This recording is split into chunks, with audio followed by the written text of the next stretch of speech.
ये कहानी है एक लाल हाथ की। एक गांव में एक लाल हाथ का आतंक फैला हुआ था। लोगों का मानना था कि उस गांव में एक भयानक भूत का साया है।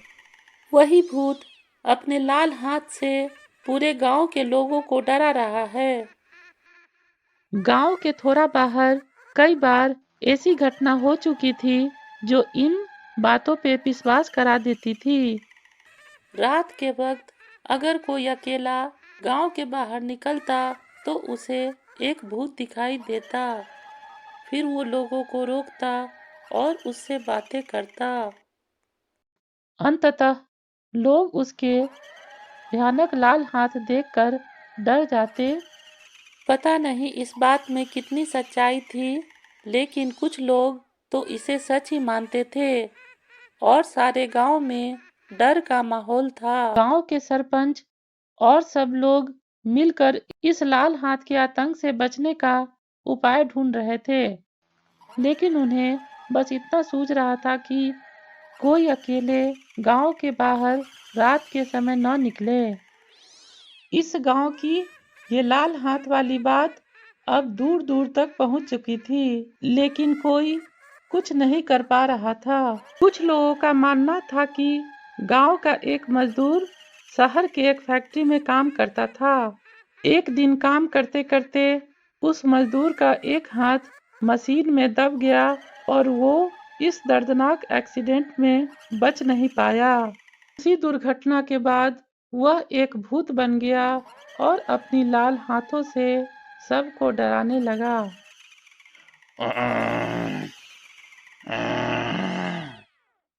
लेकिन ये बस कुछ कहानियों में से एक कहानी थी। सच्चाई क्या थी, सचमुच किसी को पता नहीं। एक रात उसी गांव के नजदीक से एक व्यापारी गुजर रहा था। उसे इस बात का एहसास था कि रात बहुत हो चुकी है और उसे उसी डरावनी रास्तों से गुजरना है। अरे, ये तो वही बदनाम गांव है जहां एक डरावनी लाल हाथ का आतंक है और देर भी काफी हो चुकी है। लेकिन वो कर भी क्या सकता था? शहर से लौटते हुए बहुत देर हो चुकी थी। यही सोचते हुए वो चलता चला जा रहा था। कोई मिल जाता रास्ते में तो अच्छा रहता, साथ बातें करते हुए निकल जाते। ऐसे ही चलते चलते उसे एक आदमी दिखाई दिया जो खुद थोड़ा डरा हुआ दिख रहा था। उसने थोड़ा घबराते हुए पूछा, अरे भाई, आप कौन हैं और कहाँ जा रहे हैं?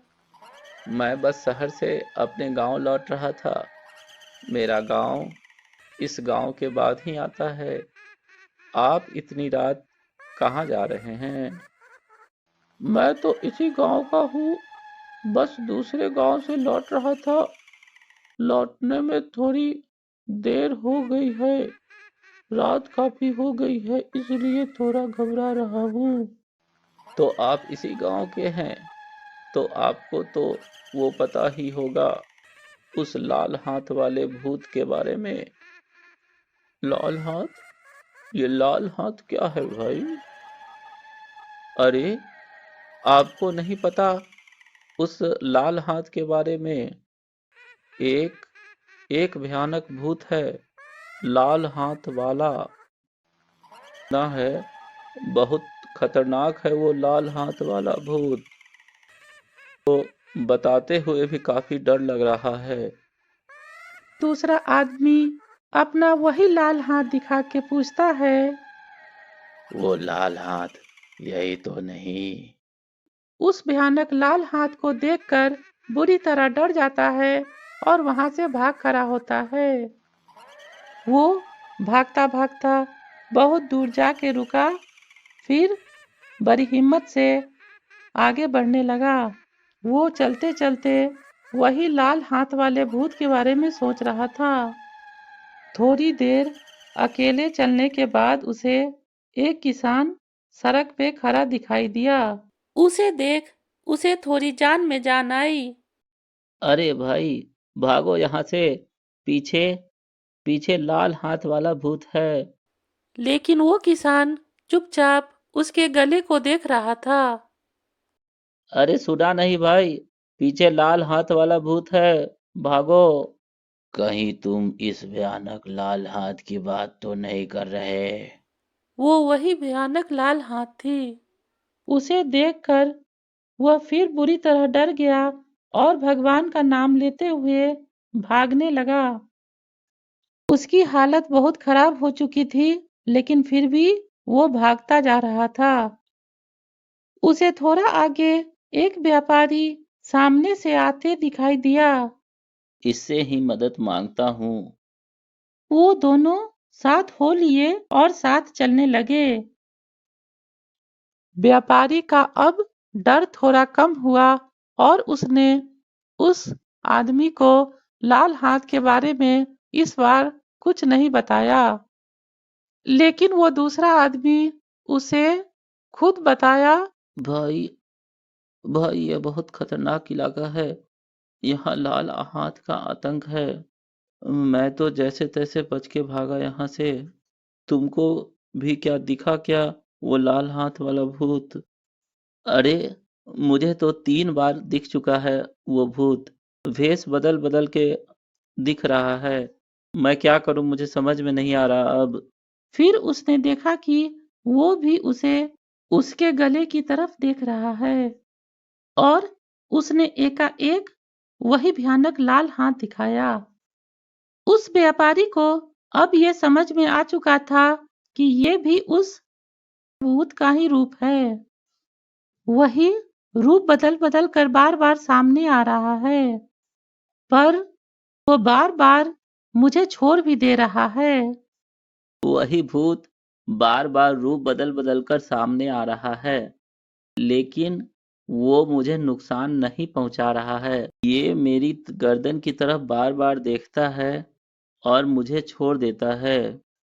मेरे इसी माला के कारण मैं अब तक बचा हुआ हूँ उस भूत से। दिमाग में एक विचार आया और वो यही सोचता सोचता आगे बढ़ता चला गया। कुछ देर बाद उसे सड़क पर एक मजदूर बैठा हुआ दिखाई दिया। उसने उसे रोका और कहने लगा, अरे भाई, क्या मैं आपके साथ चल सकता हूँ? ठीक है भाई, मैं भी तो इधर ही चल रहा हूँ। चलो साथ चलते हैं। लेकिन वो मजदूर भी उसके गले के तरफ देख रहा था और जैसे ही उसने कुछ बोलने की कोशिश की, वो व्यापारी अपना साधु बाबा का दिया हुआ माला उसके हाथ में डाल दिया। फिर तो वो दर्द से ये क्या चिल्लाने किया लगा तूने? और उसका शरीर भी जलने ये लगा। क्या किया? वो लाल हाथों वाला भूत उस पवित्र माला के स्पर्श से ही जलकर मुक्ति पा गया। उस व्यापारी की सूझबूझ और हिम्मत से सारे गांव से उस भूत का डर खत्म हो गया।